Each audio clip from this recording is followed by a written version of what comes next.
In a world obsessed with rankings, two men dare to chisel greatness out of metaphorical granite, one wildly subjective opinion at a time. This show, every episode, we select four icons from a single topic and immortalize them in our own personal halls of fame. Subjective? Absolutely. Debatable? Always. Set in stone? Until next week, welcome to the Mount Rushmore Show, where your top four says everything about you. I'm Mike Mintz. He's Joe Mintz. Joe, I don't know what your guys' weather is like there, but we got about 16 inches of snow over the last 2 days out here in Montana. So it has been a snowed in, turn on the fireplace and watch a bunch of movies type of weekend, which I think is perfect for this podcast. Well, about time. I told you a couple months ago we're dealing with Montana level blizzards for the entire month of January and February. But right now it's 50 degrees. It's nice, kind of how you had 2 months ago. So we're just robbing Peter to pay Paul. It's about time. I don't, You're doing the Lord's work living in Montana, Mike. Let's just say that. We don't all want to go through those winters. You are a different kind of animal. There's a reason you have a beard. It's not just for fashion, it is for utility. Yeah, got to keep that face warm. And apparently Montana this year decided we're going to do winter, but we're going to do it in 2 days. And so we're going to get it out of the way. I'd rather have it that way anyway. Just rip the Band-Aid.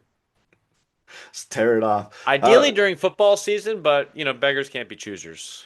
Yeah, mid-March is kind of interesting, but it's supposed to be like 80 degrees sometime next week. So I'm not even shoveling. We'll just let nature take care of itself. Yeah, I'm gonna So, stop pretending I know how weather works anymore.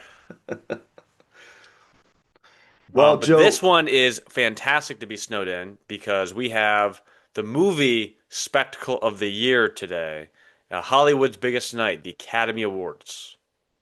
yeah, and this is a show that I think used to have a ton of prestige for me, at least. I mean, I grew up watching Billy Crystal do these things in the late '80s, early '90s, and the Oscars specifically was event programming on television. It was something you really couldn't ignore, couldn't avoid. There was lead up to it. There was always a great host, and always amazing performances. I think over the last little bit here, we've seen kind of a downward trend with not only viewership, it's the way, television works now. That old model of cable or even broadcast TV has kind of changed a little bit. But I don't know. I feel like I'm finally ready to watch again, Joe. I'm tuning in tonight. I've seen quite a bit of the stuff, not quite a bit, but I've seen enough of the films on the lists that I'm kind of excited for it. Yeah, it's the one time a year that we'll all gather around, pretend we have always deeply cared about sound mixing, adapted screenplay politics, and whether a movie about grief set in, I don't know, 1840 was more important than the movie everybody actually watched. I like where the Academy's going with the show. I'm a big fan of Conan O'Brien. I think that's Hmm. part of it. Host is such a big part of the display. You mentioned Billy Crystal. There was a rough patch of years where they didn't know what to do with the host. I remember they had James Franco and Anne Hathaway, which was weird. And James Franco was nominated. You had Hugh Jackman doing a dance number. I like a traditional host. Billy Crystal is meant to be a host. Conan O'Brien, Jimmy Kimmel, these guys bring a sense of self awareness and comedy to a show that is already so um, self aggrandizing in an already self aggrandizing vain industry. So you need that twinkle in your eye. Like, we know it's ridiculous to give these Hollywood elites awards, but we know you love all the stuff they do, and we're going to do it anyway. Yeah, and you're absolutely right. There's almost kind of this bizarre way of looking at it. Is like, why are you excited for awards to go to somebody that pretended to be somebody else while they filmed a camera on them? And it's like, yeah, but I don't know. There's the prestige, there's the fashion, there's the red carpet. It's almost like royalists in England. It's like, yeah, the king doesn't have any actual power, but we're still gonna say all of the things and pretend. So. Yes, and we kind of like it, or at least we like the idea that we like it. Because I've gone into many Academy Awards excited because I saw some of the movies, and then by the time they get to like Best Documentary Foreign Short, I tune out, and I'm like, I don't know why I watched this crap, and then I change the channel to something else. Yeah, that's probably not at the top of my list. I think they've done a good job over the last little bit, kind of shortening up some of that and kind of putting it in there. I'll have to tell you, Joe, this is probably the first time in my life where I have a pretty good grasp on what I want or who I want to win or which ones I want to win kind of thing. And there's definitely ones I'm like, that doesn't deserve it. I don't want to see it happen. I don't know. Yes, and I definitely want to get into your predictions before we get into our Mount Rushmores will be, which I'll hint at are going to be two different topics. So it's our Oscars edition special. Um, I want to talk about the relationship with the Oscars themselves because Okay. I do think most people have a weird one because all year people say the Oscars don't matter. Nobody watches them anymore and that the Academy's out of touch. And then, like you said, it rolls around and suddenly you're kind of locked in debating whether the right movie won or whether voters just handed out this career achievement award disguised as a competitive category. But for me, the Oscars have just been more of a conversation starter than some sacred declaration of truth. I like the debate. That's what's enjoyable. I like the arguments the next day. I like the idea that once a year we collectively try to rank something that, in essence, is completely subjective. This year, I've actually seen seven of the 10 Best Picture nominees, which is a lot for me. Oh, That's a personal record. But my favorite movie of all of them is Marty Supreme. It's my favorite performance of the year in Timothy Chalamet, and it's the one I connected with the most. It's the movie that really stayed with me after.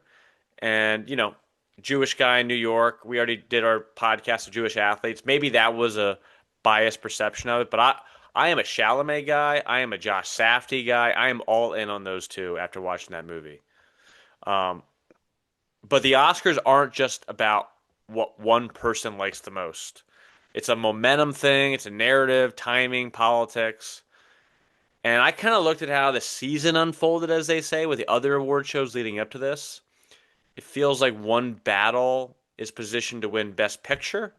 Part of that is the sense that the Academy may finally be ready to anoint Paul Thomas Anderson, who's one of the most respected directors in Hollywood for decades.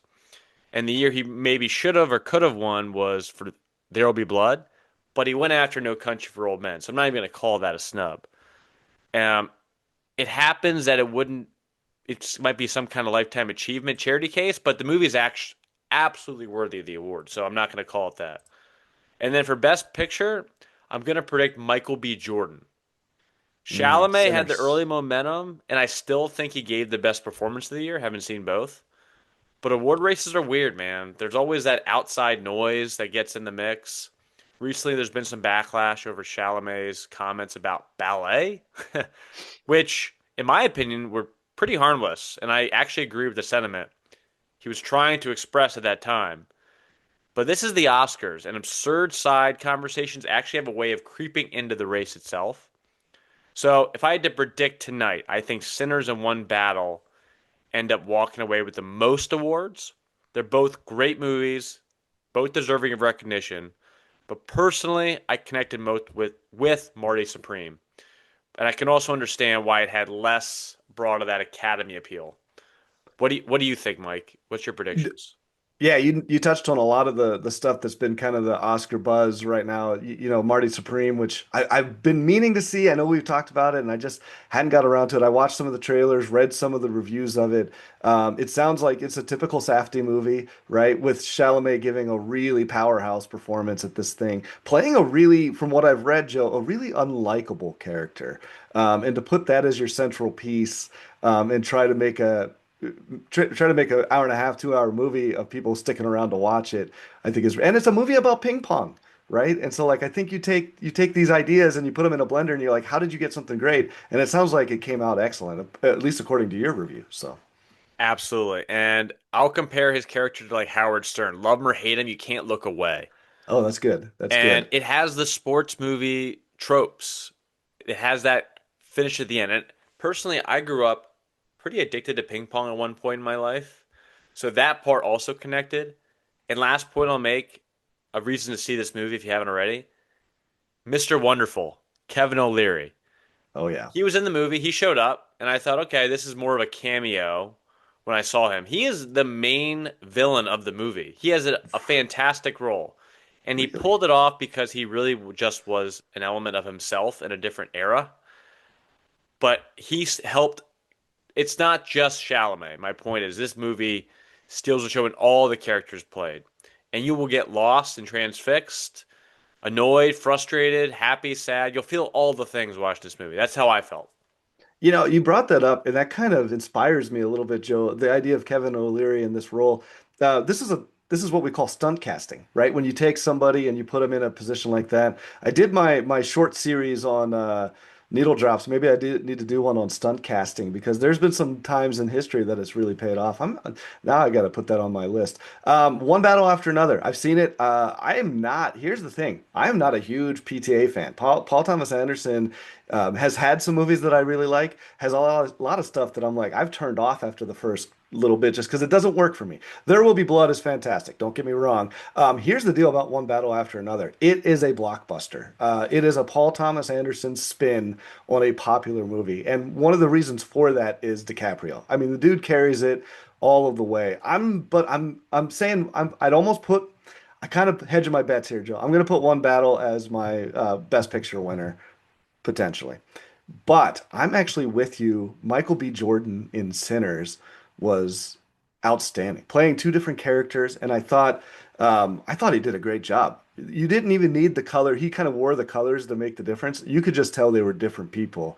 That was a fantastic performance from him all the way around. And I'll one more thing on Sinners is cinematography. Dude, watching the cotton fields, some of those shots almost were better than some of the direction of the movie. I'm just like, man, what an incredible looking film. I also know Weapons is up for some of the stuff. And there's one more one that I want to talk about. Sean Penn for Best Supporting Actor.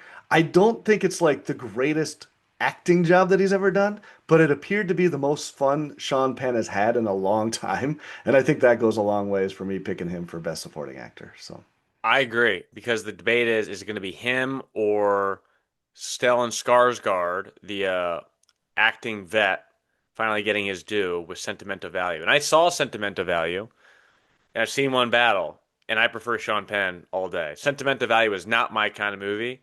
Of all the Sean Penn movies I've seen, including the ones he's won the Oscar for, like Milk and Mystic River, this is my favorite of his. It's a different side of him I've never seen. yeah, and I think that's what the mark of a great actor or somebody that can do something that's different than what you're anticipating. And Joe, I guess we should set up did you have any other Oscar talk before we get to the show? The last thing I want to get into, because I could nerd out on the picks and the movies themselves all day.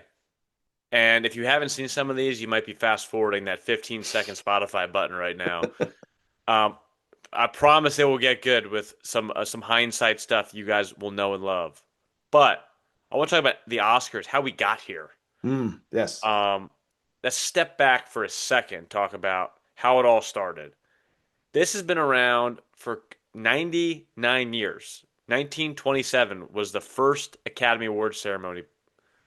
Um, or no, sorry, it was founded in 1927, but the first ceremony was 1929. Um, it was at the Hollywood Roosevelt Hotel. About 270 people there. Tickets cost $5, which at that point, decent. Great Depression era. Oh yeah. The whole event lasted about 15 minutes, though. There was no suspense because the winner had already been announced beforehand. It was just giving out an award we already knew about. Over time, it grew into a massive global spectacle it is today. Part award show, part campaign season, part industry schmoozing networking event, and part of the cultural referendum on what movies actually matter, according to this committee. The voting process itself, though, is fascinating.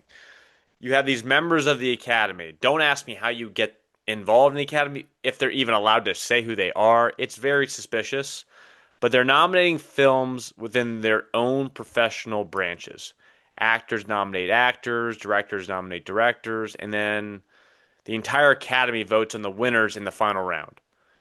Best Picture uses a preferential ballot, which means voters rank the nominees rather than just choosing one.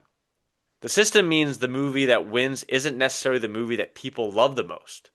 It's often the movie that the most people are okay with winning with this system, which is why the Oscars can sometimes feel political, not political in the partisan sense, but political in the sense of campaigns, timing, narratives, and momentum. You ask who was overdue, who had the best campaign, which movie peaked at the right time, which film feels important, which performance comes with a compelling story behind it that we need to hear. All of that influences the outcome. And despite the fact that movies are completely subjective in nature, we still feel the need every year to gather around and treat the results like some kind of definitive ranking of art, which, when you really think about it, is kind of funny. Once a year, we all sit down and watch the richest and most famous people in the world applaud each other for several hours while wearing clothes that cost more than most cars. It's a deeply humble and grounded tradition. Yes, that is a fantastic. I didn't know some of the history. 1929 was the first one, Joe. But you're right. I mean, watching the Oscars is kind of bizarre. I will say this. I feel knowing the what you were talking about, how these picks are made, I feel that they get it wrong more often than they get it right. Interesting.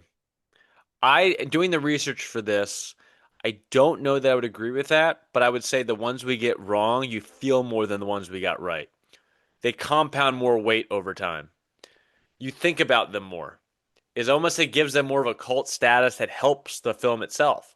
Sometimes I wonder when looking at these, if it had won Best Picture, if I would feel about it the same way. Part of the appeal is that the most forgotten movie makes it even better. You know, that's probably a better way of saying it.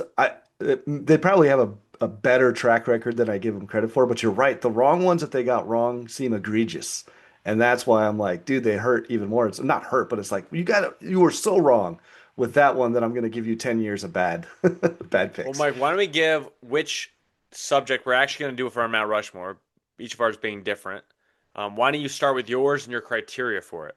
All right, perfect. Well, I'm doing, and mine are best actors. And this doesn't have to be best actor, it can also be best supporting actor. I went really narrow with this, So Joe. I really know just best performances, shall we say. best performances, but for males only. I was, like I said, Oh, I Mike. really drilled down here because I want to give this an opportunity Sorry, ladies. for the future one. Well, that's why I want it to be clear. It's like I don't want this to be like a thing. It's like if I want to do it in the future, I'm like I want to open this up. But I got really granular with this. We had 2 weeks, Joe. We took last week off, and we knew what the topic was, and I really dug into this. I went back and watched some of these films, and I really kind of almost agonized over some of these picks. And I'm still looking at them going, man, people are going to be kind of surprised. But that's my criteria is real narrow. It has to be best actors, supporting or otherwise, pretty much from the beginning of time. And really, I kind of put a 1970s. I didn't even look before pre-70s kind of thing, all the way to the modern era.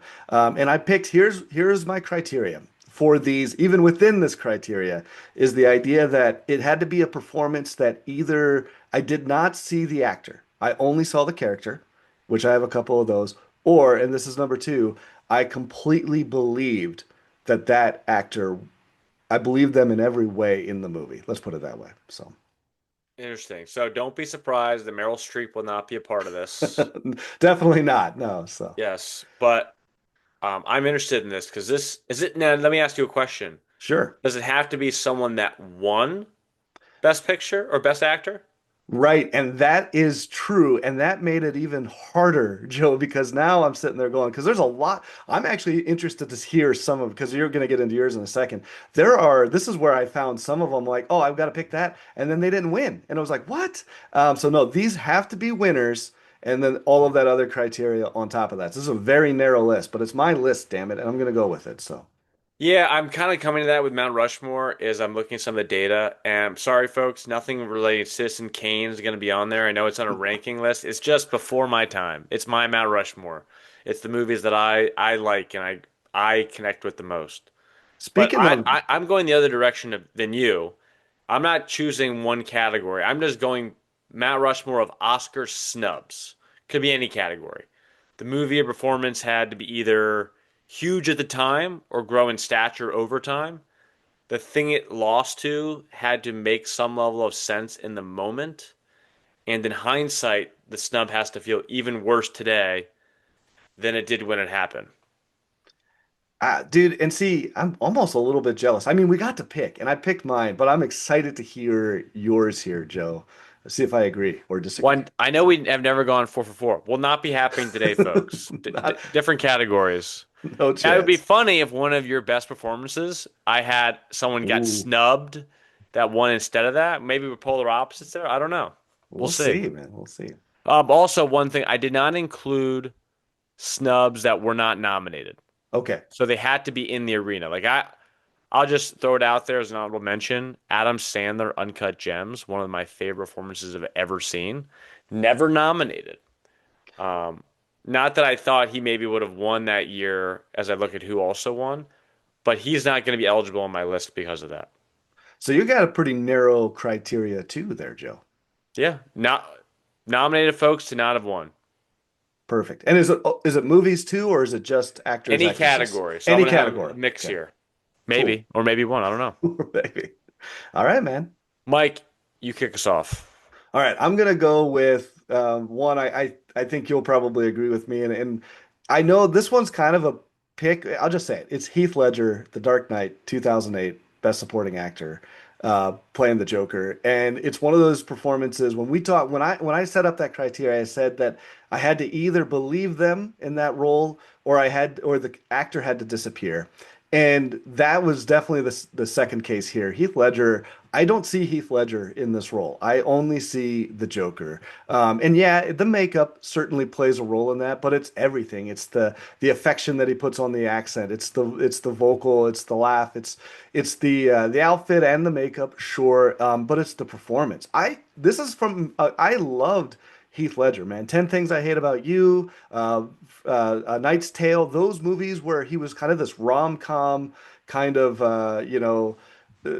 almost sex symbol. And then you get him playing a character like the Joker. And not only does he pull it off, I think he absolutely, well, I don't think he nailed this role. And it became after him. And I know you got Nicholson before who did that fantastic performance, but then you have Heath Ledger winning the Oscar. And I think that directly led to the idea of making an art house Joker movie later on with Joaquin Phoenix. I don't think you get Joker with Joaquin unless you had Heath Ledger's performance there in The Dark Knight. And a little bit of trivia just for anybody that loves that part of it, the tidbits here. There's a scene, the first scene where the Joker ends up in Bruce's apartment, and it's the first scene that Michael Caine playing Alfred is supposed to have a line, and Michael Caine literally freezes. Michael Caine, one of the greatest actors of all time, freezes up and doesn't deliver his line because he was watching Ledger's performance. If that's not enough to sell you on it, man, this dude absolutely nailed it. Love the movie, and that's one of my all-time favorites. Amazing pick. I mean, I think that's almost everyone's. I thought, all right, there's at least one everyone always shares. That's got to be the one. That is hands down the greatest acting performance of all time, in my opinion, as well. I couldn't agree more. I remember watching this movie in theater. It's the actually might be the only movie I've seen in theaters twice because of that performance. And I was at an age where I was not a huge Heath Ledger fan per se. I wasn't watching Brokeback Mountain or 10 Things I Hate About You. I remember I'd seen A Knight's Tale. I knew of Heath Ledger. And I remember watching the movie and being like, who was the guy that played Heath Ledger? I remember Googling after. This is before other easy mechanisms. We had to Google things back then, folks. You remember that is. Um, and I was like, that's not the same guy. It made no sense to me. I couldn't fathom it. It was so fascinating. It was the same human being. I watched the entire movie not knowing it was Heath Ledger, not understanding how it could be. And just, I've rewatched it almost more than any movie ever. And just, I can't look away. And it's sad, man, sometimes when I watch it, because I wonder what if with him as that character and just his life and career, obviously, of what could have been done with the continued saga with The Dark Knight and the Joker. And Joaquin Phoenix did a great Joker, don't get me wrong, but it was not Heath Ledger's Joker. And kudos to Joaquin Phoenix taking that on to follow something like that, because we saw Jared Leto try to do it, went the other way, not as well. But that character itself has become so synonymous with amazing acting. Even Jack Nicholson before Heath. There's a lot of pressure in that role, and Heath is by far of the four people that have taken it on the GOAT of all movie villains. Yeah, and that's you're right about the bittersweetness to this pick, and it's the death of Heath Ledger before the movie comes out. And you're right. I mean, on one hand, you sit there and you look at it and you go, "What a career!" This guy was just kind of getting started with his dramatic acting chops. Brokeback Mountain, and then that movie, and then Dr. Parnassus, and you're sitting there going, "What could have been?" But still, it's one of my all-time favorite movies, and it's an amazing performance. And if you haven't seen it, you should. And if you do, try to see him as Heath Ledger. I guarantee it's going to be hard, if it's impossible for me. All One right, last Jack. thing I want to say about it is he passed away shortly after that. It was a posthumous, Posthumous, yeah, posthumous, yeah. So, yeah, Worcestershire sauce. I don't know yeah. how to say things. For him getting the award, he went pretty method for this. Not that he was out there, breaking in, robbing banks or anything like that, but he felt the character was unable to sleep. Which he was an insomniac, which led to some of his Mm. insanity. So he would force himself to stay up all night taking medication. The role gets finished, he takes additional medication to go be able to back to sleep, and he went too far in the other way. That's what ended up killing him was the medication he was taking to get back to homeostasis for what was required to be the person that we saw on screen that love and admire. So he died for in many ways our viewing pleasure in a sad way. So not only do I respect and appreciate what he was able to do, but I think about it as I'm watching it as a sacrifice. It's almost like, remembering our veterans on Memorial Day when I see it. Yeah, it's a guy gave his full measure for the role. All right, Joe, we've got Heath Ledger number one, but I want to know what's your number one snub, or at least your first pick for snubs. All right, again, yes, some obvious ones. For me, this one was a no-brainer and was Goodfellas losing Mm. Best Picture. It was 1991. It was nominated but lost to Dances with Wolves. Ooh. At the time, the result actually made sense. Dances with Wolves was a sweeping epic with this gorgeous cinematography and a big emotional story. It was the kind of film the Academy historically loves to give awards to. Goodfellas, on the other hand, was fast, violent, chaotic, and morally messy. A little bit before its time with that kind of movie. Goodfellas has become one of the most influential American films ever made. Style, pacing, narration, editing, energy. It's shaped countless movies and TV shows. Meanwhile, you got Dances with Wolves that's still respected, but it doesn't have the same cultural footprint. So in hindsight, this feels like a classic example of the Academy rewarding the movie that it felt like the important choice rather than the movie that would ultimately have the bigger legacy. But that's always hindsight, right? They don't know, oh, all movies of the next decade are going to follow this style. Every new director is going to look up to Scorsese in this movie. Only time will tell you that. Dude, I love this pick, and I got to give you a little bit of my history because I'm a high schooler. This movie comes out, and both of these films impacted me in different ways. Just to talk about the zeitgeist for a bit here. So when Dances with Wolves comes out, well, and Goodfellas, right? One of those movies we watched in school. I'll let you figure out which one it Yeah, was, yeah. just to give you an idea of how History much class, I assume. yeah, just to give you how much of an idea of how, the impact of Dances with Wolves culturally was at the moment. But here's the underside of that. When we were high school kids, everybody was passing around a copy of Goodfellas that they had recorded off of HBO. And it was like this thing where you're hanging out with your friends and you're throwing this movie on. And I'll never forget, HBO used to do this deal at the beginning where they would put the little, like a little bit of what's in the movie, like if it had sexual content or violence or drug use, and you'd have three or four of those. Goodfellas filled up the whole screen with the amount of content that was in this movie. And that was the first time I ever saw the word graphic violence being used. Because normally you'd watch those HBO films and they'd have a V for violence. But that movie came with graphic violence and it earned it. I mean, if you've seen this movie, and not only that, but this is not a gimmick to the film. It's a fantastic film all the way around. Leota as Henry Hill, you got Pesci in one of the greatest acting performances. period. Yeah, you're right. This is a snub. Both of those movies were culturally resonant. One of them feels like an Academy Award winner. The other one feels like a big time snub. Yeah, and I feel like Goodfellas is landed on many Mount Rushmores in different senses for this. This is just a movie that I just love. Yeah, agreed. We're together on that. What a great movie. So. All right, hit me with number two, Mike. All right, this is a movie performance that was the first time I ever saw this guy act. I had no idea who he was, and that's going to be strange because of a Heath Ledger coming off Heath Ledger, where it's like I saw him, and then it's like, wow, he did something completely different. This is Christoph Waltz, Inglourious Basterds, 2009, where he plays the Jew hunter, and it's a performance from the first second he's on screen. You know that scene where he's asking for the milk, sitting there doing the interrogation scene, and he's not saying anything particularly scary, yet he's altogether terrifying in that performance. And yeah, I've seen Christoph Waltz in. I don't think he's ever matched this in any capacity. It's almost like you hit a grand slam on your first at bat, and you're never going to be able to match it again. And Waltz has had great movies and performances since, but it's this movie and this performance that sticks out to me. He is 100% believable in this role, and man, is he chewing scenery like he is just having the time of his life, acting like he's been there, that he's done these types of performances before without, he's fearless in it.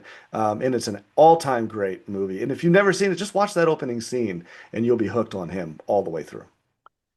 Yeah, interesting pick. I love that movie, Glorious Bastards. I actually just watched it coincidentally recently, and I've been reading the screenplay in a book form just out of curiosity to see how Tarantino writes. And uh, him and Tarantino have been quite the match. He actually won another Oscar for Django. Django Unchained shortly after. And he was unknown when Inglourious Basterds came out. He was a vet German actor. I don't think he had done any American films. And I don't know how Tarantino found him. He kind of plucked him out. Right place, right time. And you're right. He has this cold, menacing layer underneath him that doesn't get expressed in his necessarily motions or actions, but they're there underneath, and we, as an audience, can sense it, even though the words on the page don't describe it. Yeah. He's very jovial. It's an interesting portrayal. I don't know if how much of that was Tarantino's direction or his, because I can't imagine how anyone else could pull it off the same way. He's such an interesting actor that way. And I agree with you. And I think this is what one of the things I love about great actors is that what they're saying with their body language is the opposite of what their words are. And I Yeah. think Christoph Waltz pulls that off better than anybody in this movie. You're hearing him say the words, but you're watching his performance and know he means the exact opposite. There's something terrifying just beneath the surface, and he's so great at that. One last thing I want to say about that is I heard him in an interview talking about the performance. And the interviewer, to some extent, asked him about how are you able to play someone that villainous and I think he used the word can you play someone that evil? And he goes, I can't. I don't believe he's evil. And Yeah. that's like whoa, whoa, whoa. And then he's like, well, you can't treat a character as if they're evil. You have to think everyone goes to bed thinking they're doing the right thing. His character believed it was the right thing to do to hunt down Jews in concentration camps, right? That was the correct order of business and the ethical thing. He didn't go to bed at night thinking I'm evil. We, as an audience consuming it, walked away thinking that. That's our opinion of him. But he had to become the character. He had to put himself in the mind of that person and separate evil and just saying a person trying to do their job and do their best. And then that's how what if he went in thinking this is an evil character with evil intentions and I am that guy, it would come off very different. It would come off very movie trope villain like. Yeah, and you're absolutely right, and I think that's what is a sign of a great actor is they're able to get kind of into the head of it. And just to be clear, like, yeah, he plays a villain, a clear villain, but this isn't a guy that's like an anti-hero. He's the villain of the movie, and if you haven't seen it, he gets what he deserves at the end, which is the sign of a great movie too, is when somebody's got something coming to them and they get it, and that's why it's just a perfect all the way around performance. Love it. All right, Joe. What do you For got? my Number next two. one, I'm also going to go an acting category. Ooh, And my pick is kind of a double whammy. I'm going to group it together. It's Al Pacino losing for both Godfather movies. yeah. How did that happen? So for The Godfather, Pacino wasn't even nominated for Best Leading Actor. He was nominated in the Supporting Actor category, while Marlon Brando won Best Actor for playing Vito Corleone. Now, Brando's performance is legendary. No argument there. But Michael Corleone is arguably the emotional center of the entire movie. And Pacino's transformation from this reluctant outsider to ruthless leader is one of the greatest character arcs ever put on screen. Um, and then we get to The Godfather Part 2, where Pacino was finally nominated for Best Actor, and he lost to Art Carney for Harry and Tonto. What? And then you have Robert De Niro winning in the Best Supporting category for playing the same character that already won in the previous film. I think in the first movie, part of the reason was a category issue with three Godfather Part 2 nominees with Robert Duvall, rest in peace, Hmm. and um, what's his name? Robert De Uh, Niro. Yeah. no, he went on the first one. Oh, in the first one. Gotcha. Uh, oh Is it man, why am I Sonny? forgetting his name? He just passed away too. James Caan or James Caan, right. So they kind of, I think, stole each other's votes in a way. So that made it hard. But that one for him losing for The Godfather Part 2 specifically is tough to explain in hindsight. Pacino's performance in Part 2 is darker, colder, even more psychologically complex. Many would even call it the best acting performance in the entire Godfather trilogy. Maybe it comes up in yours, but not having one removes it. So Pacino created one of the greatest characters in movie history twice, and somehow didn't win either time. But he did win for Scent of a Woman, which became very apparent to people that the Academy was willing to pay for past performance with that win. Snubbing another great performance in Denzel Washington and Malcolm X, which some would argue was his greatest. So you have this weird dichotomy of hindsight and makeup calls with the Academy Awards that really started with The Godfather and Al Pacino specifically.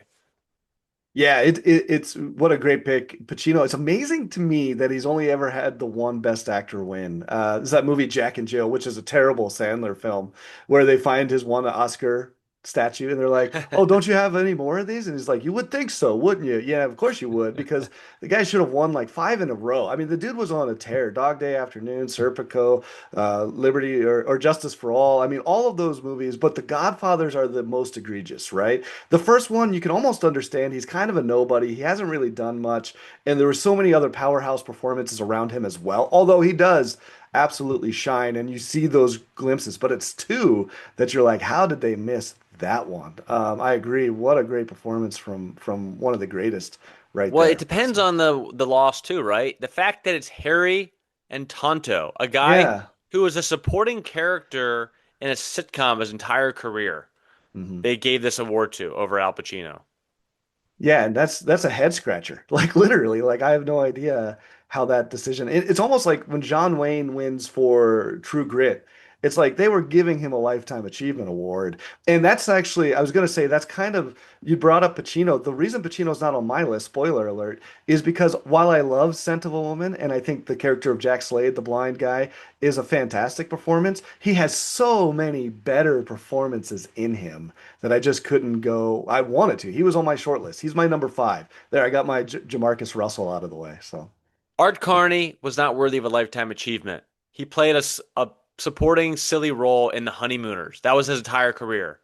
Maybe you give him, I don't know, some Emmy acknowledgement, but a Lifetime Achievement, the Academy Awards for the only movie he really ever did at a leading category over Al Pacino, egregious.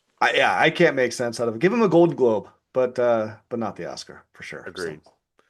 all right, man. Well, I guess I'm on to my number three and my wild card. You know me, I always got to pick something that's really just my own and not a consensus. I don't know. This one's Michael Douglas, Wall Street, 1987, Gordon Gekko, Greed for the lack of a better word, is good. The dude played a corporate raider in the 80s, an Oliver Stone film, fantastic Wall Street movie with a really oddly bad performance from Charlie Sheen in the lead role, which gave Douglas the chance to just shine. I love Gordon Gekko, and Gordon Gekko's the character. I even call him that. And this is funny. Michael Douglas went on to he was testifying before Congress. I don't even remember what it was for, and two different Congress people referred to him as Gordon Gekko because he is almost synonymous with that performance. Now, Michael Douglas has other great performances, but I love Wall Street and I love the performance of Gecko.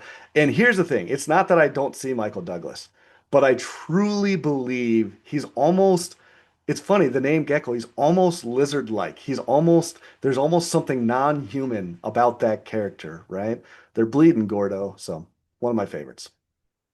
I love this movie and I love his performance in it because you just get lost in it. The charisma Hmm. and the one-liners, lunches for wimps. Granted, if you watch the movie, he is a supporting character to Hmm. Charlie Sheen, but he is the most memorable part of the movie. Not no shame to Charlie Sheen, he's fine in that, but Gordon Gekko is the main character we focus on, even though he has probably half the screen time, if you really think about it. And the interesting thing about this is Oliver Stone wrote and directed this movie, and his assertion of the character was given his frustration with the system of finance and capitalism in America. So he was using Gecko as a sounding board for what's wrong with America. But the ironic part is when we walked away from the movie, we felt the opposite. When that speech, greed is good, it was intention to be like, no, greed is terrible. You don't want to be this slime.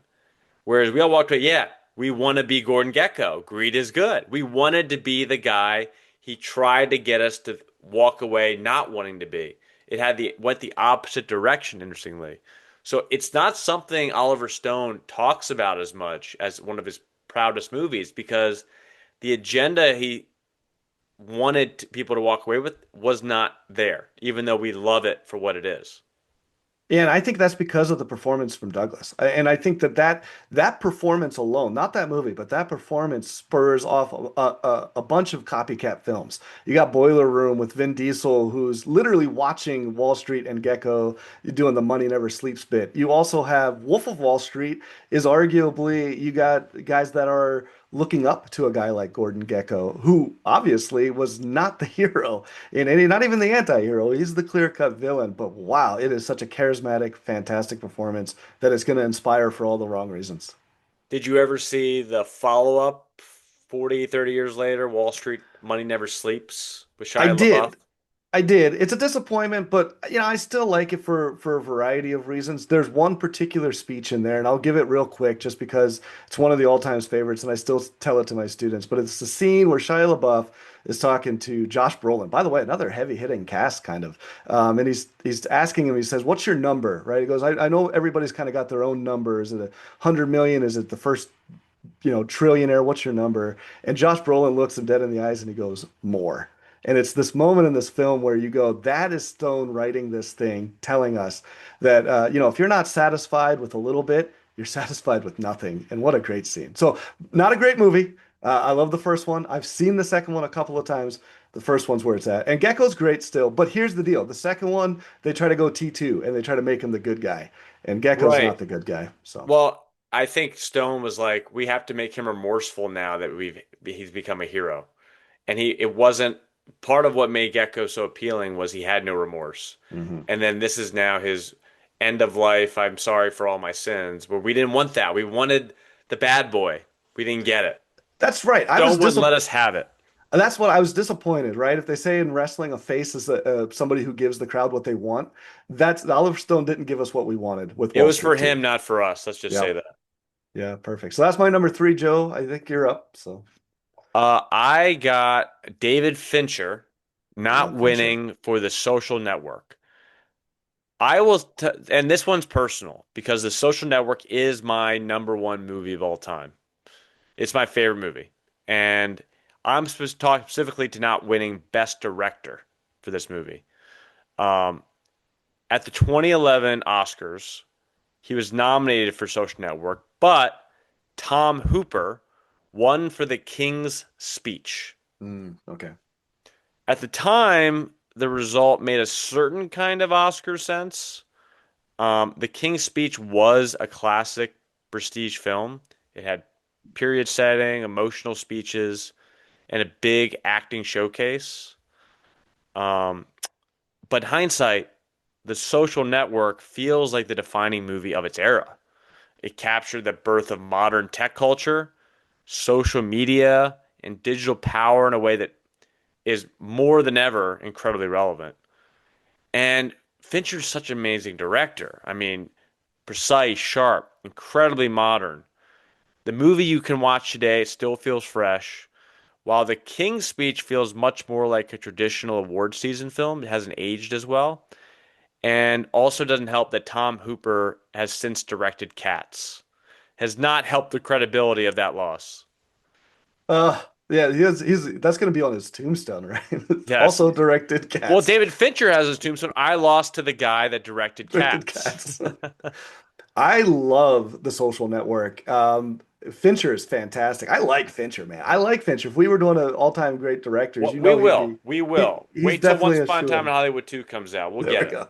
Fincher's definitely up there, and the Social Network is fantastic. I mean, he's done other movies too, but here's what it is about the Social Network. It's a movie about Facebook. It's about social media, and you almost go, well, how are you going to make something like that entertaining? And the performances, these guys weren't really heavy hitters at the time. Jesse Eisenberg, who has still kind of tried to navigate that. Am I a serious actor? Am I a comedic kind of guy? Andrew Garfield, who was kind of an unknown at the time and just absolutely killed the role that he was in. And part of the reason is the writing. Aaron Sorkin, his dialogue in The Social Network, combined with Fincher's direction and Trent Reznor, Nine Inch Nails doing the score. It's the music, it's the writing, it's the direction. It's a damn near perfect film. And the fact that he doesn't win Best Director for that is, yeah, you're right. It's an all-time snub. That's a bad choice. Interestingly, they're making a Social Network 2 as we speak, which I don't, this might be their Wall Street Money Never Sleeps somehow. It's set in a different time, different cast. I think it's more about some of the courtroom drama with Facebook and Congress in the last few years. I know it's got a cool cast. It's got who's the guy, the Succession guy? Um, what's his name? Played Kendall. He's playing Mark Zuckerberg now. Oh, wow, really? That's awesome. So Yeah, and you got um, I can't remember actors' names today, man. it's just that The pulling guy them. from the Bear and Bruce Springsteen movie. Oh, Jeremy Jeremy Allen Allen White. White. He's Yeah. playing a So reporter trying to, leak some of this stuff. It'll be interesting, but it's hard to top. well, and I mean, I don't know what it is with trying these legacy sequels. Sometimes, most of the time, they fall flat. We got Heat 2, I think, coming out with Michael Mann's trying to recapture some of that magic. You got Cliff Booth, that's a little more recent. And now you got, this retake on The Social Network. I have high hopes. I want them to succeed, but man, it's just not been a great track record. I mean, I'm going to be eating him up. I'm just Mhm. nervous. Yeah. Give us what we want and you'll be fine, right? Yes, So. exactly. Don't try and prove a point that you couldn't get across in the first one. It was magic the first time, recaptured again. Do your best. Do your best. All right. Well, I got my fourth and final one here, Joe. This is a movie that took me by surprise. I didn't know much about it going in. I had heard that it was a good movie about music. I don't know if that's true, but it's 2014's movie Whiplash, and it's the performance from J.K. Simmons as the music teacher trying to and Miles Teller trying to come in and be a freshman drummer playing in a jazz band. This is not the type of music. I'm a rock guy. So going into this movie, I had no idea what I was getting into. And I'll tell you what, while it's a fantastic film, it definitely slows down whenever Simmons isn't on the screen. But man, whenever he is on there, here's the deal. I absolutely believe everything that he is saying and that he is that person, and that person is not to be trifled with. The man is serious, and Simmons gives a powerhouse performance. And there's just some it's almost like muscular without doing any like action, but he just commands the screen. J.K. Simmons, Montana guy, by the way, so got to give it up, U of M right there. But wow, and I've seen him in other things. I've seen him J. Jonah Jameson in the Spider-Man films. I've seen him in the Superman films and stuff like that. This is a completely different performance. He just takes whatever you thought he could do and does it so much harder and so much better. And he is out and out the villain, and just I love every minute of it. I think it's such an underrated movie. I Me mean, too. Damien Chazelle kind of came out of nowhere with this one. Yeah, this is Miles before La La Teller, Land. Miles Yep. Teller was around in like some rom-com type stuff, but never a serious performance. It came in Sundance and took all these awards. People were like, maybe we should be looking out for this movie. So I think it could have won more awards in hindsight. J.K. Simmons stole the movie. I mean, that rushing or dragging scene alone, So good. menacing. The meant I watch it and I'm like my palms are sweaty even though I know what's going to happen. I feel like I'm watching a rock climber. Like what is he going to do to this kid? The mental psychological thrilling to this and then throwing the drum and man, it's just the intensity. And J.K. Simmons is the ultimate that guy, right? Before this movie is I know his face. I've seen him. I don't know his name. He's in an Allstate commercial, but also in a episode of The Sopranos, while also being in a Marvel movie as a reporter. Like he's just in stuff, right? But never the guy. He's that guy. And this was like, whoa, this is the guy of the movie. And also, respect to the guy. He could fill out a black shirt. I did not know he was as jacked as he was till I saw that movie.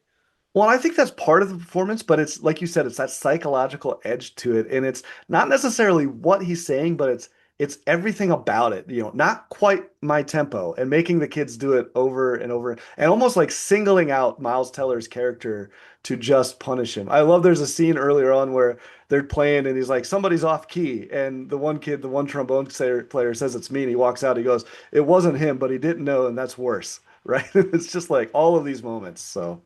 And I connected with part of it having played concert band for several years in middle school. And the instructor we had, he was intense. He wasn't J.K. Simmons level, but it's not just these marching band guys, it is not easy. There's a lot of mental stuff going on. It's calling people out. I remember if you were out of tune on one part, you would get embarrassed in front of everybody. And that's a culture of music. If you're in it, you know it. And I connected with elements of that, not to that extent, but the feeling of embarrassment and being called out is a big part of concert band culture. And that's where Damien Chazelle came from. He was pulling from real life anecdotes to create this exaggerated version of what everyone in that industry already knows exists. And also, I connected with Miles Teller's character that was so blindfolded to the pursuit of one thing that he saw nothing else. That where he gets hit by the car Mhm. and he's trying to get to the thing on time because he knows this person he needs to make happy that he's so scared of. And like, no, you're going to die if we don't get you to hospital. Like, you can't being so hyper tunnel vision of focus on one thing in life and seeing nothing else with those blinders. I connected with in that moment. And Yeah. a character like J.K. Simmons can get that out of people that we've seen in real life, and it takes getting out of that to realize what else there is to life. No, I think you're right. He elevated what Miles Teller was doing. And you bring it up the idea of concert band. I was definitely in like pep band and stuff like that in high school. And there's a scene early on where they come in and everybody's warming up the instruments. And it's like that is just it brings you almost back to those moments of being warming up and everybody else is warming up and playing that. You don't see that and Damien Chazelle has made kind of a career out of music movies and did La La Land and stuff. To me, Whiplash is the best of the best for what he's done. And really it's because Simmons gives just such a powerhouse performance. Yeah. I played saxophone, not drums, and you have incredible fear and anxiety of a squeak. Oh man, I could imagine how the drummers felt. I felt like there were some days he was going to throw a drumstick at one of the drummers if they were out of beat or if I threw a squeak. There was a sense of fear, man. Fly on that wall. I don't recommend it. All right, Joe. Well, I got all four of mine, but you get to round us home. What do you got? Yep. My final pick is going to be a classic, and that's Saving Private Oh Ryan, yeah. losing Best Picture. This was 1999. Spielberg did win Best Director for Saving Private Ryan. So they did give some acknowledgement to it. But Shakespeare in Love Oh yeah. won Best Picture, which means the Academy essentially said Spielberg directed the best movie of the year, but did not make the best movie of the year. The opening D-Day sequence in Saving Private Ryan, I would say it's considered one of the greatest pieces of filmmaking ever created. Completely changed how war movies were shot and portrayed. Meanwhile, you have Shakespeare in Love, which is a charming movie and a fun romantic comedy, I'll call it. But in hindsight, the cultural impact of Saving Private Ryan is so far greater. This is one of those Oscars results that people still bring up decades later and say, wait, that movie won? Egregious. And I've used that word several times, but mean it most in this context. Yeah, Saving Private Ryan for this is hard to believe that it didn't win Best Picture because it's going to change movie making, which is wild when you consider the career that Spielberg had leading up to it, right? This is not a guy that had done nothing up until this point. He had hit after hit throughout the 70s, 80s, 90s, 3 decades. In 99, he's coming out with Saving Private Ryan, and that opening D-Day scene is it's a hook to a movie that only gets better as it goes, but it's one of those unforgettable minutes of movies that you've ever seen. I've heard stories that when that was shown, veterans walked out of the theater because it was too realistic. I will tell you, I was in the Army 2000, year 2000. We went to basic training. That was standard viewing. We watched that scene, and then we did the Omaha Beach. We still did the buddy team movements like they do in that movie. Spielberg nailed it with his accuracy. There are scenes in that movie that I find very hard to watch. And this is not any PTSD, but like particularly the knife scene with the German where he's like, stop, stop, stop. And it's like, dude, it's just visceral reactions from a war movie that I think captured, unlike anything else before that, a very almost realistic, gritty take on it. And it's going to change movies moving forward, especially war movies. Everything else is going to be derivative or at least inspired by or in some way aware of Saving Private Ryan. While Shakespeare in Love is garbage. I've seen it. I didn't like it. Ouch. I didn't want to say I, that. yeah, it's I'm bad. sure I'm sure it's God's audience. It's like The English Patient. Neither one of those movies deserve to win anything. And I feel like they're wins because there must have been some other politics going behind the. But this one is particularly bad. I'm actually surprised. I did not know that Saving Private Ryan didn't win Best Picture. And I think if you were to ask anybody on the street and you said, here's the 5 movies they had in 99, which one's the clear-cut Best Picture winner? I think you'd get a 100% result that it's got to be Saving Private Ryan. Also, winning Best Director and not winning And Best not, Picture, or yeah. even the other way around, feels odd. Yeah. They should be tied together. Yeah, how can you direct the best movie, but it's not the best movie? And Well, it we've also doesn't, seen the other side. Ben yeah, Affleck won Best Picture, but never wasn't even nominated for Best Director for Argo. So yeah. I don't know how this works, but I will say this. They should have a 10 years later or 5 years later Oscars. Like you shouldn't be allowed the year it comes out to vote for it. Like we have it every 5 years for the movies 5 years previous. Wouldn't be commercially successful of a show because we'd probably forget, but it would be more accurate of a timestamp. That's for sure. Yeah, I agree. And Joe, is there, I guess we're on our wrap up here, and I'm looking at the Best Picture nominees. I don't know if there's anything that I would say would be egregious to Frankenstein scene. Oh, F1. If F1 wins Best Picture, and not that, like when I said that movie when it came out, I said it was a throwback to old Hollywood. It's a fun movie. How did this thing even get nominated for Best? I like it. Don't get me wrong, but man, it Because it doesn't. gets people that are rolling their eyes at the sentimental value picks of the world that just not their taste to tune in. And it's F1 is great for what it is. It's a It's fun not movie. traditionally in a best picture category. It's almost its own thing. It's like you made enough money, you don't need this. Sentimental value does kind of thing. It's all we got. We made $2 million for but the people that watch it really care and emotionally wept during it. But I'm okay with it being in there to be inclusive and some variety. I don't know what else got snubbed in the process of putting that in. Would you be happy if they picked F1 for Best Picture though? To win, I would be Yeah. disappointed. It's not Yeah, that meant for would. that. Yeah. It's a token award. It's like let's pick one blockbuster. You know, if it's not that, we'll throw a Mission Impossible: Dead Reckoning. Well, just give you the laurel for the nominee, right? Yes, No, just nobody to get thought. a couple more eyes on the screen on Sunday night. Looking ahead, I think the Oscars are going to just keep evolving. It's already Mhm. started changing the way voting works to make the process more credible and transparent. There's more emphasis on making sure voters actually watch the nominated films. There's more international membership than ever before, too. You know, we've seen that with, say, The Secret Agent being nominated and Parasite winning before. At the same time, the show itself is trying to figure out how to remain relevant in a world where fewer people watch live television and audiences are fragmented across streaming platforms and social media and quick view, especially younger generations. They're always trying to balance two competing goals. They want to celebrate serious filmmaking, but they also want people to actually watch the broadcast. And that tension will probably never go away. But that's also part of what makes the Oscars interesting. Not because they always get it right. In fact, as your point earlier, often the opposite. But because they give us reason to debate movies, performances, taste, legacy, and ultimately what lasts. And then 20 years from now, there will be almost certainly some Oscar decision from tonight that people will look back and say, what were they thinking?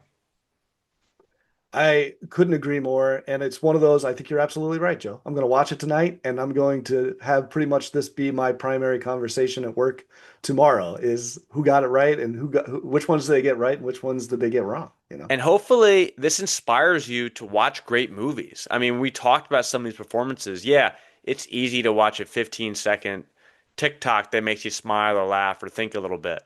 But to lose yourself for hour and a half to 2+ hours in a character that really moves you and makes you think about things is worth the time, I promise you. I agree. And they are making great movies. Not every movie is as good as it used to be, but there are still fantastic films. One Battle After Another is a great one. Bugonia is a lot of fun in its own way. Yeah. You were talking about Marty Supreme. I've seen Frankenstein, and for Guillermo del Toro, it's just as good as a lot of his stuff. Song Sung Blue has gotten a lot of buzz because of the performance from Kate Hudson. So there's a lot out there. Yes, it's easy to sit there and go, it's not as good as it used to be. I think it's as good as it has ever been, just not as often. And there's And some this is really my great ones. PSA. If you want to see great art, you have to watch great art. Because if we stop going to the movies and we stop seeing great filmmaking, it will cease to exist. Because at the end of the day, we live in a world where money talks, right? And you need to go out there and put your phone down, embrace what you're seeing on screen, and that will allow more great art like that to continue to be made. That's the future I hope to be in. That's a beautiful way to wrap up this show, Joe. Well, you've heard it here, right? The biggest snubs, egregious was the word of the day for those. My personal favorites for a very limited, small channel of options here, best actors in either categories, and because of my performance choices there. So we got more to talk about in the future, but that's going to wrap it up for today. The question is, though, what did we get right? What did we get wrong? Who would you carve onto your mountain? Until the next episode, he's Joe Mintz. I'm Mike Mintz. This is the Mount Rushmore Show.